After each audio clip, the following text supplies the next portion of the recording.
네, 그래서 저희가요, 정치권에서 문제 해결 능력이 가장 탁월한 이 시험의 달인을 수소문했고요. 어렵게 이 자리에 모셨습니다. 오늘 판보라 함께 해주실 시험의 달인 네 분 바로 소개합니다. 김효은 EBS 영어 강사, 이지은 변호사, 국민의힘 김재원 전 최고위원, 판도라 유일고정, 최재성 전 청와대 정무수석까지 모셨습니다. 네 분 환영합니다. 안녕하세요.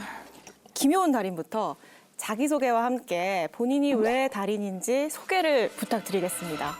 네, 어디 보면 되나요? 그냥 자연스럽게 여기, 예, 여기. 없나요? 아, 네, 알겠습니다. 네, 안녕하세요. 오산시 국회의원 후보로 국민의힘 후보로 출마했던 김효은이고요. 제가 원래 대치동 그리고 강남에서 입시 교육을 한 20년 가까이 했었고 또 EBS에서도 영어 입시 교육을 전문으로 했던 강사입니다. 우리가 work on something 하고 주로 많이 씁니다. 그러면 무언가에 대해서 일을 착수하는 거예요. 어떤 일을 이제 하려고 애쓰는 거예요. 사람에게 이 work on somebody가 붙어버리면요. 누군가를 설득하려고 대단히 공을 들인다라는 뜻으로도 쓸 수가 있어요. 저는 교육부와 또 교육 현장의 중간에서 정말 최소화되는 그런 충격을 제가 완화시킬 수 있는 그런 정책들을 준비를 하고 또 그것에 도움이 될 수 있게 하고 진짜 일타 강사를 저희가 모셨어요. 어떠신가요? 뭐 원희룡 장관이 울고 갈 찐일타가 나온 것 같습니다. 아우, 감사합니다. 아니 근데 일타 강사 시절에 제2의 김태희다. 이런 소문이 있다고 하는데 저희 제작진 제보로는 본인의 소문이 있다는. 아, 예전에는 남이 좀 내주셨어요. 그런데 이제 좀 잊을만 하니까 좀 네. 없어질만 하면 제가 좀 발설하고 그렇게 명맥을 좀 잇고 있습니다.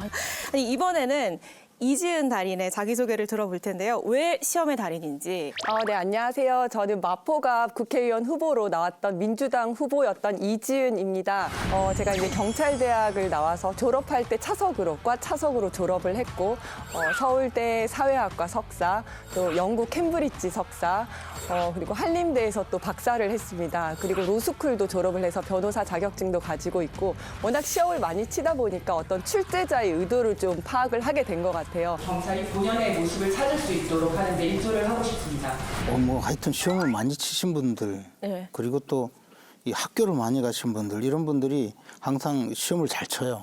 그래서 시험 제도가 뭐가 문제가 있는지 그걸 잘 알아요. 네. 공부 최고로 적게 하고 시험 점수는 많이 받는. 효율적으로. 네, 이 달인분께서는 민주당의 아이유라고 소개하는 영상을 제가 봤거든요. 혹시 네. 이 해명 시간이 필요하다면 저희가 드리겠습니다. 네, 제가 이 자리를 빌어서 진짜 아이유님과 아이유님의 팬분들에게 깊은 사죄를 드리고 싶습니다.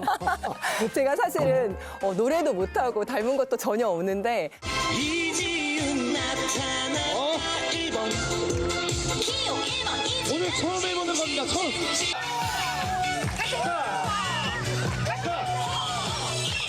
아이유님의 본명이 이지은이세요. 그래서 제가 이제 민주당에 입당을 하면서 어떻게 이걸 좀 살려볼까 해서 민주당의 아이유라고 했었는데 그때는 이제 민주당 당원분들이 굉장히 환호를 해주셨어요. 근데 이제 정신을 차리고 보니까 당원들보다 아이유님의 팬분들 숫자가 더 많을 것 같은 거예요. 그래서 이건 안 되겠다 싶어서 적었습니다.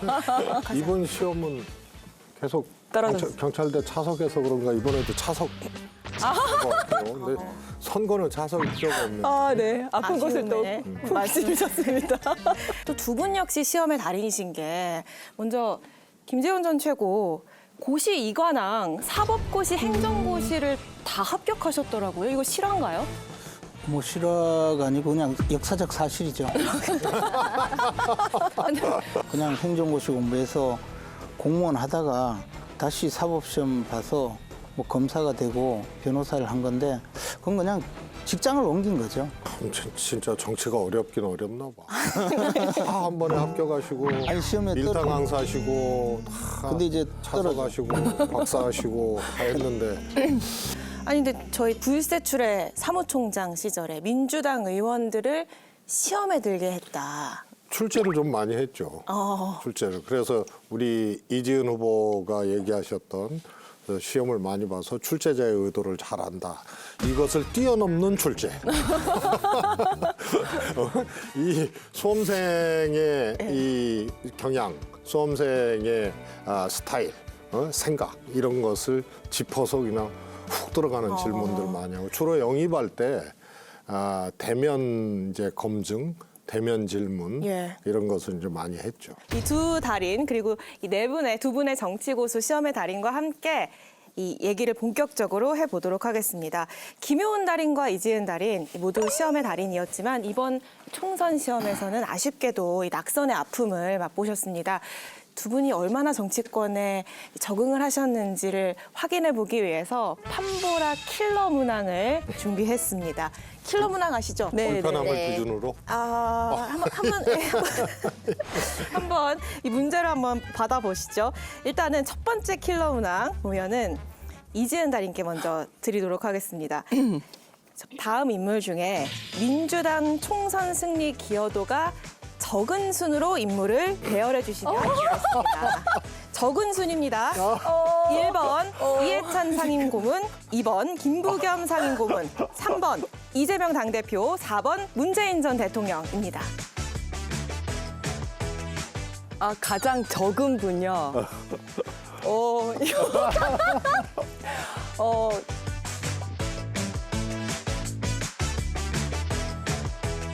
기여도가 가장 적은 분은 4번 문재인 전 대통령, 이해찬 상임 고문님, 그다음에 김부겸 상임 고문님, 그다음에 이재명 당대표님. 예. 문재인 전 대통령의 기여도가 가장 낮았다. 이런 거 바로 편집하시면 안 돼요. 저 설명해야 돼요. 설명을 좀 부탁드릴게요. 네. 마포갑에서 제가 이제 당선이 됐으면 176석을 확보를 할 수 예. 있었는데 한 석을 놓쳤어요. 그게 문재인 전 대통령 때문이다. 그래서 이제 가장 기여도가 높으신 분이 이제 당대표님이신데 네. 왜냐하면 당대표님은 저희 지역구에 오셔서 저 지지 선언도 해주시고 저 밥도 사주셨습니다. 그래서 가장 그 기여도가 높으셨고 두 번째 김부겸 대표님은 오셔가지고 밥은 안 사주셨지만 지지 선언은 해주셨어요. 세 번째 이해찬 고문님은 오시진 않으셨지만 저랑 사진을 찍고 이제 수고했다 잘해라라고 하면서 격려를 해주셨어요. 근데 문재인 전 대통령님은 오시지도 않으시고 밥도 안 사주시고 저한테 문자도 안 보내주셨어요. 그래서 176석일 수 있었던 게 175석이 되었기 때문에 예. 가장 기여도가 낮다. 시험에 들게 하는 질문이었는데 이 질문에서 잘 빠져나오시는 걸로 예상이 됩니다. 왜냐하면 민주당에서 다시 정치권으로 복귀를 해서 영향을 미칠 수 있는 순서로 따지면 당대표가 1등, 그리고 김부겸 전 총리도 가능성이 있고 이해찬 이분은 뒤에서 이제 소문을 낼 가능성이 있는데 무슨 소문이요? 뭐 누구 괜찮다, 누구는 버르장머리 없다 이런 소문을 낼 수 있는데 문재인 대통령은 별로 가능성이 없어요. 복귀할 가능성이.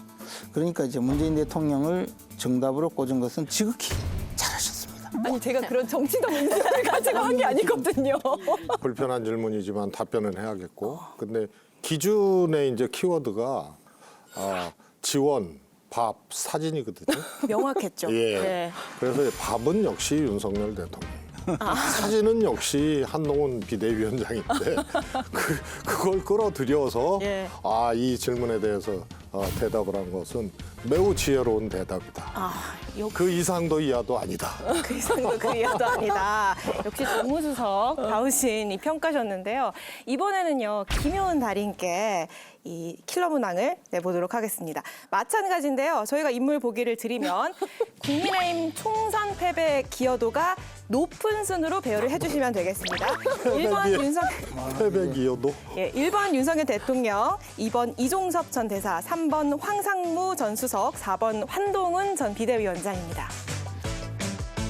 와우, 동료는 없는 거죠?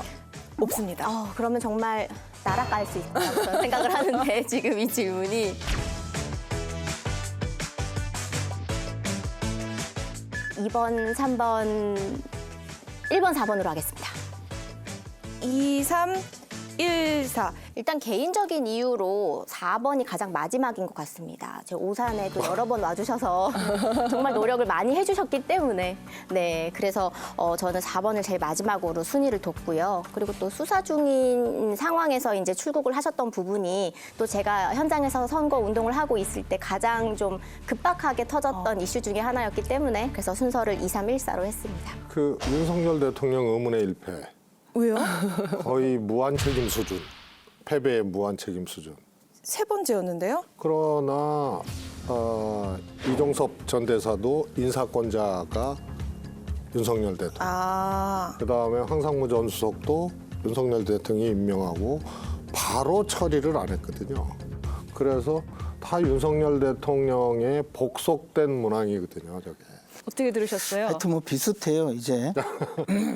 비슷해. 이종섭, 황상무 두 분은 아마 영향력이 좀 적을 것이다. 그렇게 해서 앞부분에 배열이 된 것 같고요. 나머지 1번, 4번은 고민을 많이 하신 것 같아요.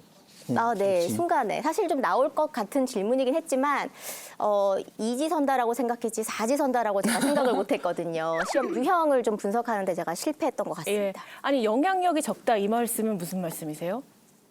아니, 이제 앞으로 정치인으로서 그 활동할 때 어떤 분이 더 나에게 영향력을 미칠까 이것을 두고 판단을 하신 걸로 두 분 다 생각이 듭니다. 그래서 현명한 답변이었다 둘 다. 저는 진짜 아니에요. 저 문재인 대통령 진짜 좋아해요. 윤석열 대통령 좋아하실 것 같아요. 네, 개통하는 날 제가 밤을 샜거든요. 이제 와서 말씀드리지만. 아니 그럼 두 분께 두 번째 킬러 문항을 드려보도록 하겠습니다. 예. 두 번째 킬러 문항 이지은 달인께 먼저 드리면요.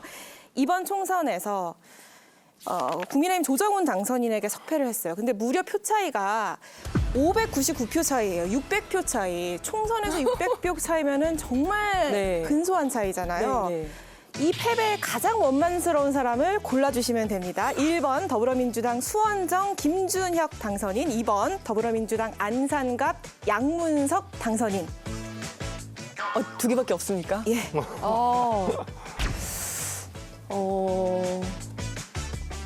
누구 때문에 제가 졌을까요? 모르겠어요, 진짜. 이거 너무 어려운데. 네. 수석님, 저 이거 좀 도와주세요. 네. 3번이 빠져 있어서 그래요. 네. 왜요? 최재성 전 정무. 이게 무슨 정답. 3번입니다. 정답이라죠. 네. 왜 유세를 안 가주셨어요? 지원 유세 요청했는데 혹시 거절하셨어요? 뭐 그게 아니고요. 예. 8년 전에 8년 전에. 우리 이지은 후보를 영입하려고 그랬었어. 그때 이제 30대 후반. 그때 영입에 성공을 했으면 뭐 지지 않았다. 마포에서 떨어질 일도 없었고 또 누구 때문에 599표 차이의 원인이 누구라고 생각하느냐 이 시험 볼 필요도 없어요. 근데 그러면 8년 전에 직접 찾아가셨던 거예요? 저를 이제 부르셔서 저를 직접 면담하신 분이십니다. 근데 그때 거절하셨던 거예요? 그때는 제가 거절했습니다. 왜냐하면 유혹이 조금 약했어요, 그때. 그래서 근데 8년 후에 이번에는 이제 김성환 지금 간사님께서 인재영이 간사님께서 엄청 세게 유혹을 하셨거든요. 그래서 제가 넘어갔는데 그때 8년 전에 뵙고 지금 8년 후에 처음으로 뵙는 거예요. 예. 근데 그때 조금만 저를 세게 땡겨 주셨으면 그때 아마 국회의원이 돼서 이 문제를 풀지 않았어도 되지 않았을까. 그래서 정답은 3번 최재성 수석님이십니다. 왜 약하게 땡기셨어요? 저 세게 땡겼죠. 세게 땡겼어요? 세게 땡겼는데 별로 뭐 이렇게 믿음이 안 갔나 보죠. 너무 적은 표 차이로 지게 된 후보님들을 보면 정말 이게 믿겨지지가 않죠. 그런데 대부분 그러면은 고발을 하거나 너무 표 차이가 적은. 혹시 잘못된 거 저도 아니냐? 그때 고발당했어요. 그래요? 황당한 걸로. 그래도 그렇게 적은 표 차이로 진 상대당 후보의 심정을 네. 이해를 해서 성실하게 그걸 증빙을 하고 뭐 이랬던 기억이 있는데 우리 이지은 후보는 고발 안 했죠? 고발을 했습니다. 그러면은 이 정도 성품과 이런 생각을 갖고 있는 분이 고발할 정도면 그건 매우 고발할 만한 사연인 것 같습니다. 수석님의 정무적 내가 시험 보는 것 같아. 갑자기 유턴하셨는데요. 다음 킬러 문항으로 서둘러 잊고 있었어요. 넘어가 보겠습니다. 이번엔 김효은 달인께 넘기는 킬러 문항인데요. 국민의힘 헌지에 출마했던 3040 세대 후보 모임 천목회 멤버십니다. 천목회 멤버 중에 내가 다음 총선에서 당선 확률이 이 사람보다는 높다 골라주시면 됩니다. 1번 도봉갑의 김재섭 당선인, 2번 화성을 한정민 후보, 3번 강북갑 전상범 후보, 4번 중랑을의 이승환 후보. 야, 네, 수능은 오지선다인데 5번을 고를 수도 없고, 네, 그러면 한 번이라도 더 뵌 분으로 일단 골라보겠습니다. 죄송합니다. 정답은 2번입니다. 전제가 같은 후보로 3파전이 될 경우에. 그게 무슨 제 말씀이세요? 생각으로는 1번을 고르세요. 1번. 1번을 골라야지. 1번 김재섭 당선인보다는 그분이 이번에 어떻게 당선되었는지 잘 배워서 더 열심히 해서 나는 그분보다 당선 확률이 높다고. 1번을 고르는 게 정답이었다라는 조언을 주셨어요. 어떻게 수석님 보시기에? 저도 1번 고르실 줄 알았어요. 왜냐하면 되신 당선됐잖아요. 분이십니다. 다른 후보들은 이제 낙선을 한 후보고. 네네. 달인께서는 아무래도 3파전에 그렇죠. 좀 초점을 맞추셨던 것 같아요. 네네. 예, 아니 근데 그 국민의힘에서 원외 모임이 좀 활발하게 되는 것 같아요. 예를 들면 뭐 낙선자 모임도 활발하고 원외 지역위원장 모임도 활발한데 천목회 첫 모임도 언제 처음 만나신 거예요? 개인적으로 그 이상규 전 후보와 네. 우리가 인재 영입이 끝나고 난 다음에 그분이 워낙 또 인상이 동글동글 좋으세요. 그래서 그분을 주축으로 우리 고기 한번 먹읍시다 하던 게 고기 말고 좀 건설적인 이야기를 해보고 또 우리 당이 좀 20, 30, 40, 50까지를 좀 우리가 더 공부를 하고 더 친근하게 다가갈 수 있는 그런 전략 수립을 하는 젊은 모임을 좀 하자라고 해서 모임이 좀 더 이렇게 구체적이고 또 진취적이고 미래지향적으로 바뀐 게 지금의 천목회죠. 네. 근데 어떤 역할을 좀 해야 된다 보세요? 일단 아직 국회의원이 안 된 분들이잖아요. 그러니까 문제의식을 가지고 지속적으로 당에 문제 제기를 하는 그런 역할을 하는 것이 굉장히 중요할 것 같고, 두 번째는 어쨌든 지금 시간이 4년 남았으니까 지역구를 잘 돌보는 그 노력을 함께 하는 것이 좋을 것 같아요. 그래서 4년 후 선거에 스스로 좀 대비해 보는 것, 이 두 가지가 굉장히 중요할 것 같습니다. 예, 사실 이게 뭐 총선 패배 혹은 이런 책임론에 대한 질문은 되게 어려운 질문이잖아요, 당사자들로서. 근데 저희가 좀 유쾌하게 풀어보고 보자 이렇게 킬러 문항을 재밌게도 준비를 해봤는데 몇 점인가요? 두 분께서 점수를 매겨주시겠어요? 점수 잘 주세요. 이렇게 뭐 점수가 좋은 그건 아닌 것 같아요. 성적으로 제가 매길 수는 없어요, 솔직히. 아니, 낙선한 사람들한테 후하게 좀 네, 주세요. 그래도 점수를 주신다면 왜냐하면 점수를 좀 더 재밌게, 뭐 기왕이면 좀 세게 하지. 유머 점수에서 깎였어. 유머 점수에서.